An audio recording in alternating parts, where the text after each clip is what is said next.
State and federal officials reached a deal Sunday to reopen the Statue of Liberty, a day after the federal government shutdown forced it to close. The monument and nearby Ellis Island, which are operated by the National Park Service, are expected to open on Monday.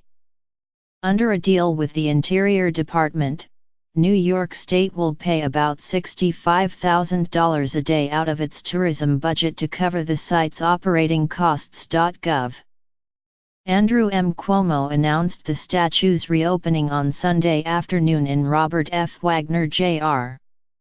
Park in Lower Manhattan, where ferry service passes on its way to the monument. He said the state would pay to keep the Statue of Liberty open for as long as it takes lawmakers in Washington to resolve their impasse. From our point of view, it's a good investment, because the revenue we gain from the tourists is multiples of what it will cost to actually pay to open the Statue of Liberty, Mr. Cuomo said Sunday. We want to see tourism flowing, we want to see people coming, and we don't want any disruptions. The governor's office said in a news release that more than 12,000 people, who would have paid $21.50 each, had been turned away each day of the shutdown. Ridership on Statue Cruises, which runs boats from Battery Park to the Statue of Liberty and nearby Ellis Island, declined by up to 70%, according to the release. The two sites are at the top of visitors' itineraries, the governor said. About 4.5 million people visited Liberty Island in 2016, and spent more than $263 million, according to the release, citing the National Park Service's annual report. On Sunday, during their first trip to New York, Matthew Neve, 40, and his wife, Angelique, 34, of France, went to the Bronx and the top of the Rock.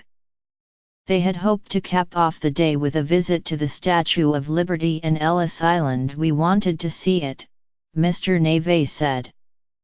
We didn't know the shutdown would make it impossible. They said they planned to try again Monday before returning home on an afternoon flight. But even if they could not see the sights, their trip would still have been, in Mr. Neve's words, terrific. The Interior Department, which oversees the National Park Service, and the governor reached a similar deal during a government shutdown in 2013 that lasted more than 2 weeks.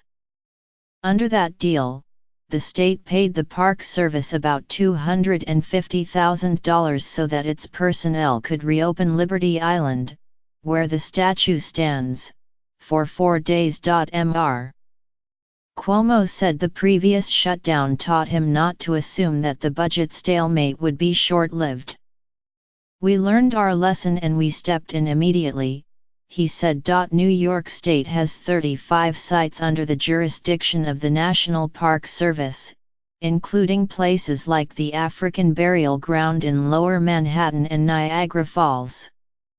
The deal does not include them, and many are partially or fully closed to visitors because of the budget stalemate in Washington. The federal government shut down on Saturday as Republicans and Democrats in Congress feuded over spending, including a program that protects young undocumented immigrants. The Senate is expected to vote on a temporary spending bill at 1 a.m. Monday. Mr. Cuomo said the Statue of Liberty was a symbol that had welcomed immigrants to America for more than a century, and that shuttering it was an anathema. It's all about welcoming people, said the governor, whose grandparents immigrated from Italy. It's all about bringing people here. The concept of closing the doors to immigrants is repugnant to the concept of America.